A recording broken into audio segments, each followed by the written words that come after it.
ব্রিটিশদের কবল থেকে বাংলাদেশকে স্বাধীন করা, এই বাংলাকে স্বাধীন করা, পুরো এই উম্মাকে স্বাধীন করার নেতৃত্ব দিয়েছিল মুসলমানগণ। পাকিস্তান থেকেই জন্ম হয়েছে আমাদের একটি দেশ যার নাম বাংলাদেশ। এই বাংলার শিক্ষা এবং সংস্কৃতির প্রচারে সবচাইতে বেশি ভূমিকা রেখেছে মুসলমানগণ। মক্তব প্রতিষ্ঠিত হয়েছে, যে মক্তবের শুধুমাত্র মুসলিম সন্তানরাই যেতে পারতো না। শিক্ষা ব্যবস্থা, শিক্ষা প্রতিষ্ঠান প্রতিষ্ঠিত হয়েছে, যে শিক্ষা ব্যবস্থায় বৈষম্যহীন সকল ধর্মের মানুষ গিয়ে সেখান থেকে শিক্ষা গ্রহণ করত। এরকম একটি বাংলাদেশ যাত্রা শুরু করেছিল। আলহামদুলিল্লাহ রাব্বিল আলামিন, ওয়াসসালাতু ওয়াসসালামু আলা রাসূলিহিল কারীম ওয়া আলা আলিহি ওয়া সাহবিহি আজমাইন। এদেশের মেধাবীদের প্রিয় সংগঠন, এদেশের ছাত্রদের প্রিয় কাফেলা বাংলাদেশ ইসলামী ছাত্র শিবির কেন্দ্রীয় সংগঠনের উদ্যোগে আয়োজিত ফ্রেমবন্দি ৩৬ জুলাই অভ্যুত্থান পূর্বাপর ফ্যাসিবাদ বিরোধী আলোকচিত্র প্রদর্শনী অনুষ্ঠানের উদ্বোধনী সেশনের যারা উপস্থিত সম্মানিত মেহমানবৃন্দ, বিভিন্ন ছাত্র সংগঠনের দায়িত্বশীল বৃন্দ, সাংবাদিক বন্ধুগণ, ইসলামী ছাত্র শিবিরের সাবেক এবং বর্তমান দায়িত্বশীল বৃন্দ, ইসলামী ছাত্র শিবিরের সেক্রেটারি জেনারেল সহ বাস্তবায়নের সাথে সম্পৃক্ত সেক্রেটারিয়েট ভাইয়েরা, অন্যান্য সুধী, আমরা এমন একটি সময় এসে বাংলাদেশে দাঁড়িয়েছি যখন বাংলাদেশ নিয়ে দেশ এবং বিদেশ থেকে ষড়যন্ত্র করা হচ্ছে এবং সেই ষড়যন্ত্রের মাত্রা প্রত্যেক দিনই এক এক দিনের চাইতে আরও বেশি গতিশীল হচ্ছে। আমরা যদি আমাদের ইতিহাস দেখি, আমরা যদি এই বাংলার ইতিহাস দেখি, তাহলে আমরা এটা দেখতে পাই যে আমাদের এই বাংলায় আমাদের ইতিহাসই সমৃদ্ধ ইতিহাস। এদেশে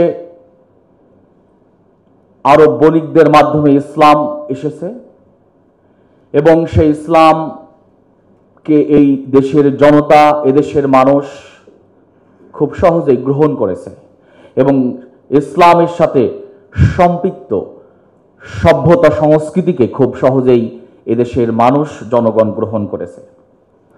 আমরা ১২০৪ সালে সেনাপতি বখতিয়ার খলজির জয়ের মাধ্যমে, গৌর লখনৌতি জয়ের মাধ্যমে এদেশে ইসলামের যাত্রা রাষ্ট্রীয়ভাবে শুরু হয়। আমরা আমাদের সেই ইতিহাসগুলো যখন দেখি, তখন আমাদের এইটাই মনে হয়, এই জাতির গঠনের ক্ষেত্রে আমাদের মুসলিম শাসক শ্রেণী, দায়ী, সাধক, প্রচারক, তাদের ভূমিকাটা সবচাইতে বেশি ছিল। ব্রিটিশদের আগ্রাসনে ২০০ বছরে পিছিয়ে থাকা এই বাংলার মুসলমানদের মুক্তির আন্দোলনে নেতৃত্ব দিয়েছিল এ জাতির সবচাইতে সেরা সন্তান, মুসলিম সন্তানরাই নেতৃত্ব দিয়েছিল এবং ব্রিটিশদের কবল থেকে বাংলাদেশকে স্বাধীন করা, এই বাংলাকে স্বাধীন করা, পুরো এই উম্মাকে স্বাধীন করার নেতৃত্ব দিয়েছিল মুসলমানগণ। সেই ইতিহাস আমাদের কাছে স্পষ্ট। কাজেই আমরা যদি দেখি, পাকিস্তান ৪৭-এর পাকিস্তান সৃষ্টির ইতিহাসও আমাদের সেই মেসেজটাই দেয়। এই জাতি নিজস্ব সভ্যতা, সংস্কৃতি এবং মূল্যবোধের মাধ্যমেই এই নতুন একটি জাতির সৃষ্টি হয়। সেই জাতির পাকিস্তান থেকেই জন্ম হয়েছে আমাদের একটি দেশ যার নাম বাংলাদেশ। আমরা সেই বাংলাদেশ। আমরা যদি দেখি মুসলমানদের এই বাংলার যে ভূমিকাগুলো ছিল, সেই ভূমিকাগুলো আমাদেরকে সেই মেসেজ দেয়, যে মেসেজটি আমাদের শিক্ষা এবং সংস্কৃতির সাথে লেগে আছে। এই বাংলার শিক্ষা এবং সংস্কৃতির প্রচারে সবচাইতে বেশি ভূমিকা রেখেছে মুসলমানগণ। মক্তব প্রতিষ্ঠিত হয়েছে, যে মক্তবের শুধুমাত্র মুসলিম সন্তানরাই যেতে পারতো না।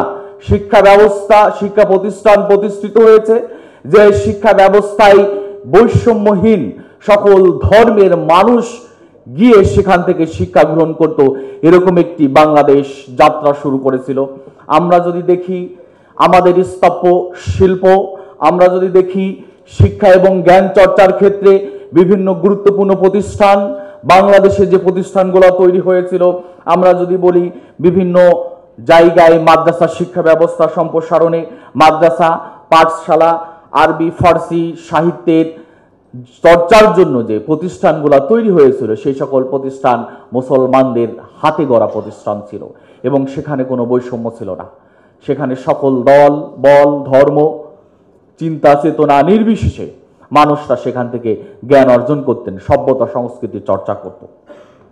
সাহিত্য এবং ভাষার ক্ষেত্রে সবচাইতে বেশি 1757 সাল পর্যন্ত যে ভূমিকাটা ছিল, 1757 সালের পর থেকে নিয়ে 47 পর্যন্ত আমাদের এই উপমহাদেশে বিশেষ করে বাংলায় সাহিত্য সংস্কৃতি চর্চার সবচাইতে ব্রিটিশদের প্রতিবন্ধকতা ছিল।